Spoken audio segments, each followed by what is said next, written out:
side.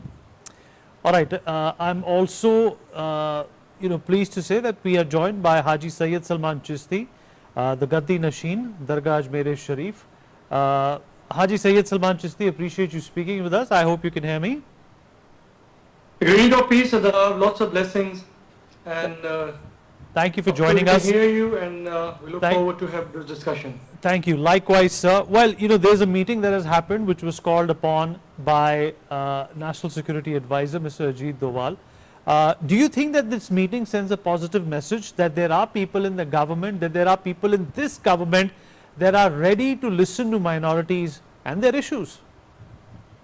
Well, absolutely, it's a very positive step, and there are people in the government, especially in the top leadership, that has always have an open heart and open ear towards listening to all the communities of India, right from Kashmir to Kanyakumari, and to invite the Muslim business delegate this time with our Honorable NSA Sahab. I think it's a very, very positive step, and also it will send a very positive message to the business community, especially from the Muslim perspective, that they are welcomed and they are listened. And as I was listening to dear friend and elder, which is Zafar Sareshwala Sahab, who was leading the talks and led the delegation along with all the other business leadership and the youth that we saw. So it's a very welcome step, and I think it will open many doors and open many hearts. Well, do you think that these regular dialogues will help remove a lot of misconceptions that have come about, and will be very instrumental in creating bridges which have been lost due to several reasons, which I don't want to get into right now? Well, absolutely. Dialogue is the key. In any society, any nation, dialogue is the key between communities, between stakeholders, between people-to-people communication, between leaderships, to every strata of the society.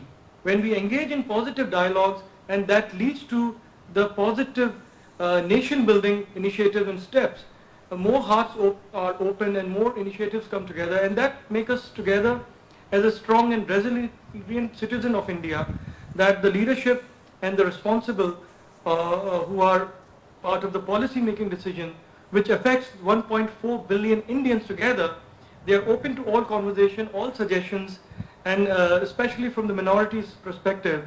And that's a very positive sign, and it will surely build bridges, and it will open many more avenues of coming together in different platforms, initiatives, and bridging the gap. And of course, there are many reasons that sometimes the gap is created due to non-communication, due to some wrong imagery, wrong messaging, social media, which might not be from the top leadership. But the perspective changes when it's become viral on the social media. So I think when we come together and discuss these things together, many of those misconceptions and miscommunication cease down, and I think it will lead to a healthy collaboration of business intellectuals, educative, and academics from all strata of life. I think that's very important. Mr. Sareshwala in this meeting also went on to say that there should be a level playing field for all Muslims. They should not be discriminated against, but they should also not get any special treatment. Do you agree with that? Well, absolutely. As per the Constitution of India, all the Indian citizens have equal rights to the resources that are openly and equally available to all the citizens of India. At the same time, there are issues that is faced by communities and societies, and that is also where the top leadership plays a role to build confidence. This could be a very important confidence building measure.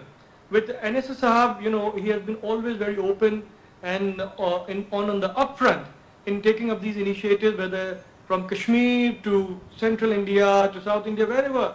And we have multiple meetings with NSA Sahab earlier when we did the World Sufi Forum in 2016, where we had an extensive dialogue with the Sufi leadership of different scholars and academicians, as well as business leaders, which resulted in the World Sufi Forum, which was on the opening day. Honorable Prime Minister Sahab gave a speech of 40 minutes at the Vigyan Bhavan. So NSA Sahab has been always very supportive about creative ideas, nation building thoughts, and I think this is also part of that dialogue. and it must be continued. In between, there might be some gaps which have happened in past couple of years, but those gaps need to be filled by regular meetings and result-oriented meetings, which I'm very sure with Zafar Sahab and all the other business leaders who are part of this dialogue, they are definitely looking at the result-oriented meeting, not just a photo op or for the media to play it around for a few days or a week, but surely it should be result-oriented. That's what we expect as part of the continued dialogue. You know, By the Mr. way, NS Saab has also, his schooling in Ajmer Military School, and he's a very good, very fluent Urdu speaker. When we spoke and when we met, he discussed all these things. So he always speaks with the heart, not only with the mind or the strategic point of view, but also with the heart-to-heart communication. I think that's where it makes a difference when the top leadership touches the very core of heart-to-heart dialogue, which surely result in some implementation and action-oriented plans. Chishti Saab, there was also a point to ponder and a point that was discussed in this landmark meeting, that because of social media, there is a lot of vilification and targeting of the Muslim community. How do you think the government should tackle that? Well, it's unfortunately that has been, which has fragmented, and as I said, over the past couple of years, a few years, the gap that has been seen between the dialogue also, as I said earlier, that the top leadership has always opened the door, we have met the Honorable Prime Minister a couple of times. Last year also we were at his residence, and we had a very good meeting with business leaders when the Prime Minister Sahab was handing over the chadar to Ajmer Sharif at the Urs.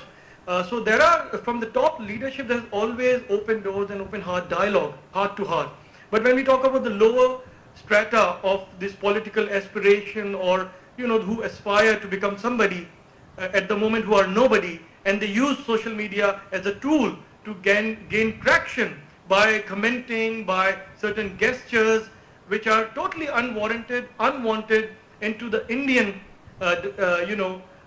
society, as India as a nation where all citizens are one family, as the Indian spiritual ethos command us to practice the values of Vasudhaiva Kutumbakum. The whole world is one family.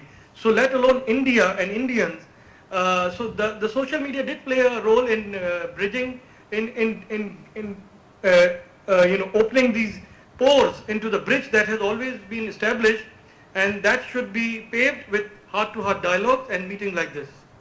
Chishti Saab, always a pleasure speaking with you. Thank you so much. Much appreciated you taking out the time. Thank you. Lots of blessings, and thank you. Blessings from Ajmer Sharif. Thank you so much, sir.